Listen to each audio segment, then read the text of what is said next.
corresponding angles that are congruent and sides that are proportional.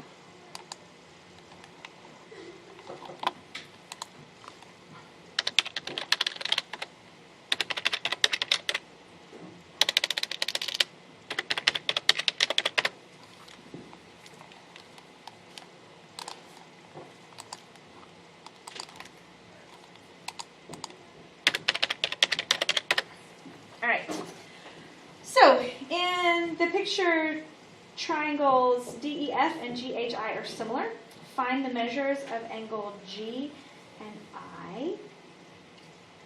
So if they're similar, remember that means their angle measures are the same, which means that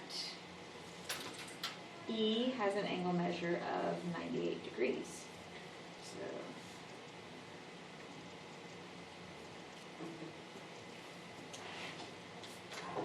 So 98, oh, that says 29, doesn't it?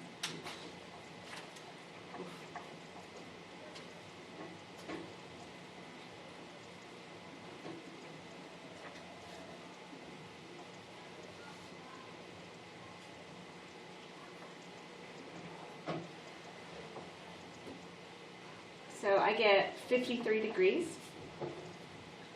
So angle G equals 53. Angle I equals 29, because it's the same as angle F. Also, a quick reminder in case you don't remember, whenever they list the name of a triangle, that whenever you list similar triangles, you have to match the corresponding angles. So triangle DEF has to match with GHI because those are the corresponding angles. So that comes in handy when they don't put the pictures correct.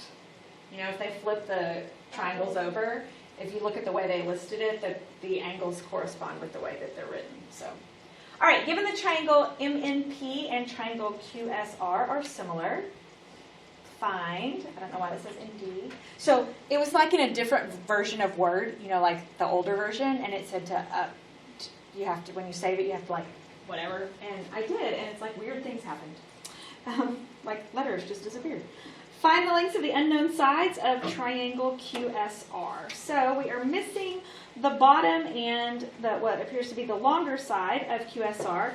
So that means I do have one ratio that's intact, and it's this one, QRMP. So it doesn't matter which one you put on top and which one you put on bottom as long as you keep it straight.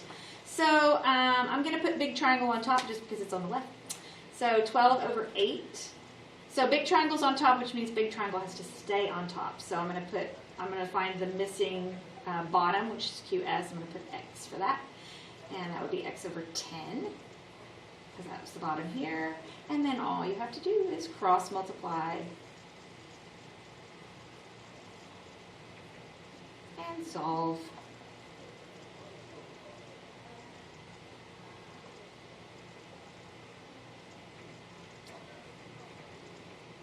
And I got 15. So the missing side QS is 15. And now I have a new ratio I can use, or I could stick with the one I had before and do 12/8 equals X over 12.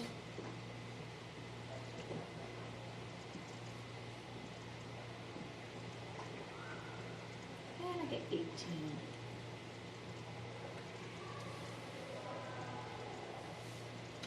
Everybody okay?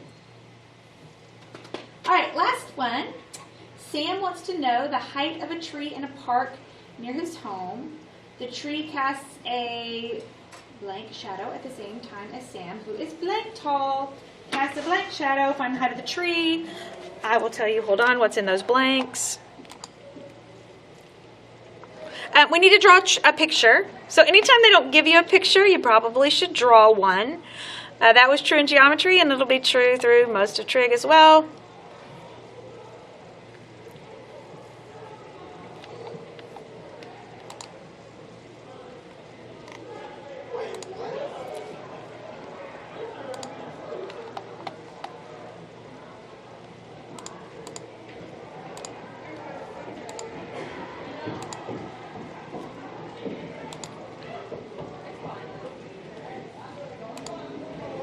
All right. Okay, the shadow of the...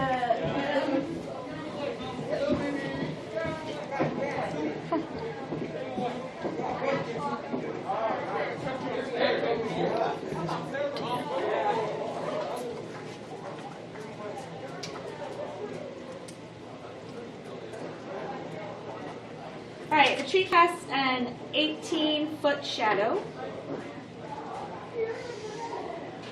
At the same time as Sam, who is 6 feet tall,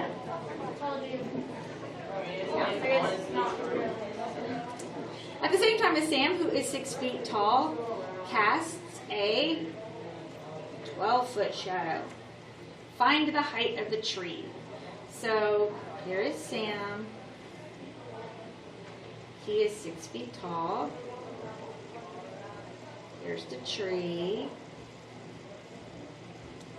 Sam's shadow is 12 feet. The tree's shadow is 18 feet. The reason that we can say that these are similar triangles is because the shadow is cast by the sun.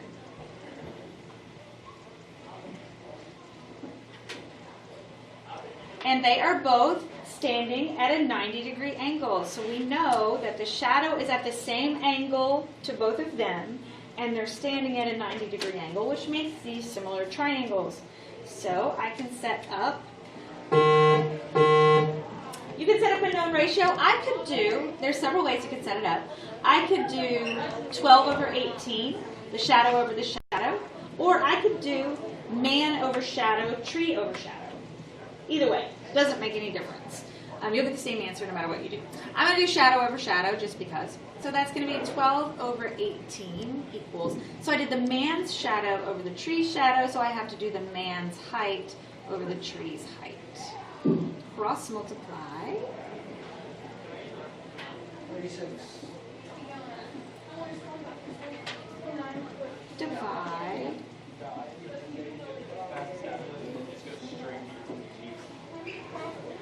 What'd you get? 36. I got 9. I was going to say, I got 9 also.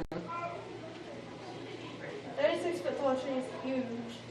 Yeah, and we're divided by 12, so when you cross multiply 8 and 6, you get 108. Divided by 12 is 9. And that is it. Is everybody okay? Awesome. All right, so I will open this assignment. We will take notes tomorrow also, so that we will, because there's a holiday, and that will keep us